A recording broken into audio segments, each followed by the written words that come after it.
got the majority of this good to go. This is the basic premise of any normal catch can that you buy online or whatever. Pretty much, you know, it's just a pipe, and I've got some sort of element in there that filters one half from the other.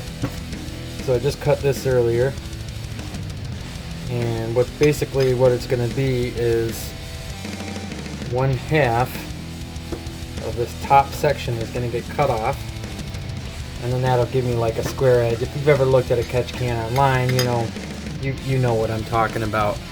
And that way I can fit my two little barb fittings in there. I do need to go get a tap for this 1/2 inch NPT.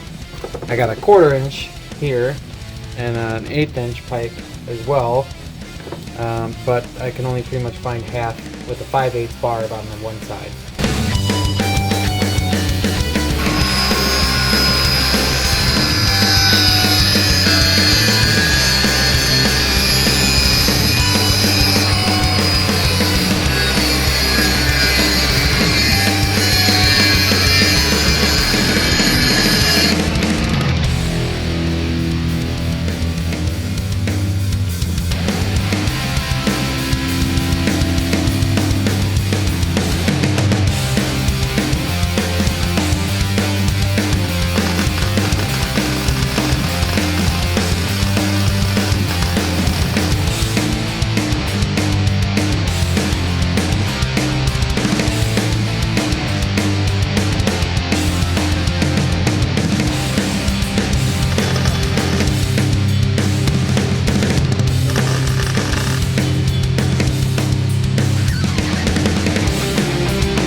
So I got pretty much all good to go. I got these holes capped. I still haven't found a much better way to deal with it other than just these stupid ridiculous things that are going to be sticking off of here really far. But I suppose practicality and beauty don't often function on the same playing field. So either way, one thing that I'm having concerns about here are the, and I kind of knew this was going to happen, but the dividing wall, the baffle, I guess, these edges back here aren't sealed up, right? And I want as little air, I want to force as much air that's coming in to go down into the chamber itself. I don't want a whole lot of it just like kind of seeping over, because what happens is the positive crank ventilation is like a really hot aerosol of moisture and oil and fuel, stuff that didn't burn in combustion, and it made its way up into the head. And the rapid expansion of it will cool it down, typically. In which case, all the vapor and aerosol will liquidize, or is that a word? Liquidize? I don't know if that's a word. Either way, it'll turn to liquid, and it will collect at the bottom of this, and then only the cleanish, will ventilate through there. So that's kind of, it's a separation and filtration thing. So yeah, I got some steel stick. I'm just going to cram this up on the edges there. This should be able to handle any of the hot gases that are coming in. And, it's not ideal for sure. Like, I wish I had gone and welded those things.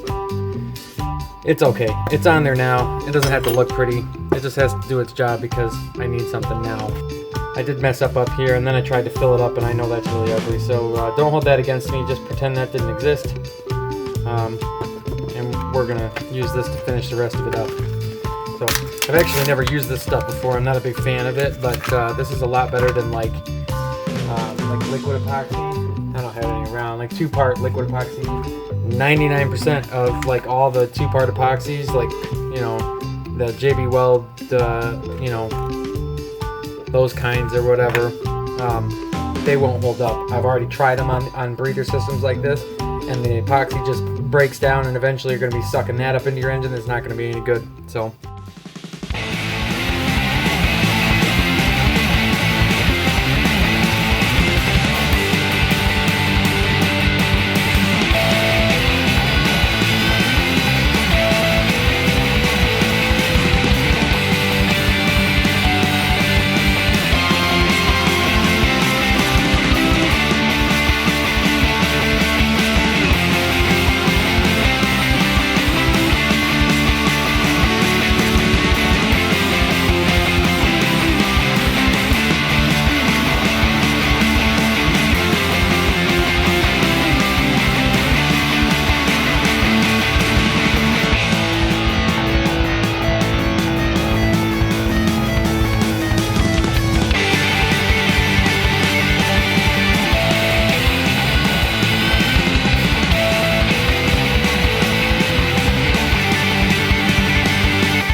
Okay, so that's it anyways for this catch can. So far so good, to be honest. So I've got it set up in there.